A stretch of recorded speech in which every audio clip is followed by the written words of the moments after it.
미일각, 낙태 우려 암치료제조차 제공거려. 정부 차별 안 돼. 워싱턴. 연합뉴스.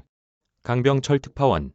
미국 연방대법원이 낙태 권리를 인정한 판결을 폐기한 뒤 일부 주에서 낙태금지법이 시행되자 바이든 정부가 연일 기존 법에 명시된 내용을 강조하면서 낙태권 보장을 모색하고 나섰다.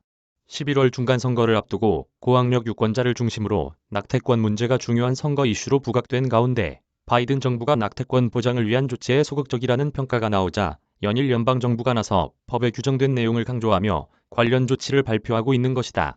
보건복지부는 13일 약 6만 곳의 소매 약국에 안내문을 보내 메디케어나 메디케이드를 포함해 연방정부의 지원을 받을 경우 연방민권법상 인종, 피부색, 출신 국가나 성별, 나이 등을 이유로 차별하는 것이 금지돼 있다고 강조했다. 그러면서 처방약을 제공하는 것도 여기에 포함된다며 민권법상 현재나 과거의 임신, 향후 임신 가능성, 임신과 출산 관련 의학적 상태 등을 이유로 한 차별도 법상 차별이라고 상기시켰다. 합의업 베세라 복지부 장관은 모든 사람이 차별받지 않고 의료 서비스에 접근할 수 있도록 보장할 것이라면서 여기에는 임신, 출산 관련 문제에 대한 처방약에 접근하는 것도 포함된다고 역설했다. 복지부의 이번 안내는 일부 주에서 낙태가 금지되면서 약국에서 태아에 영향을 미치는 처방약을 환자에 제공하는 것에 소극적인 태도를 보인다는 판단에 따라 나온 것으로 알려졌다. 이와 관련 낙태가 금지된 일부 주에서는 낙태를 초래할 수 있다는 이유로 암 치료제에 대한 처방약 접근이 어렵다고 인터넷 매체 악시오스가 보도했다. 앞서 복지부는 지난 12일 응급의료법상 산모의 위급 상황에 따라 필요한 경우 낙태를 하는 것은 법적 의무라는 점도 재확인했다. 일부 주에서 낙태를 금지했어도 연방법인 응급의료법이 우선한다는 것을 강조, 실제 현장에서 생기는 혼란을 차단하려는 의도에 따른 것이다.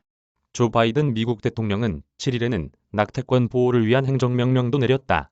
다만 연방정부 차원의 이런 조치가 갖는 효과는 제한적이며 근본적인 대응을 위해서는 연방의회 차원의 입법이 필요하다는 것이 바이든 대통령과 민주당의 생각이다.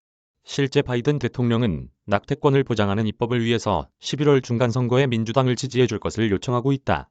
이와 동시에 민주당 내에서는 바이든 대통령에 대한 공중보건 비상사태 선포 요구도 계속되고 있다.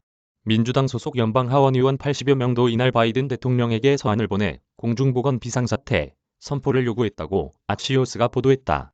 바이든 대통령은 지난 10일 공중보건 비상사태 선포 여부를 검토 중이라고 밝힌 바 있다. 이메일 주소. 제보는 카톡 악제보우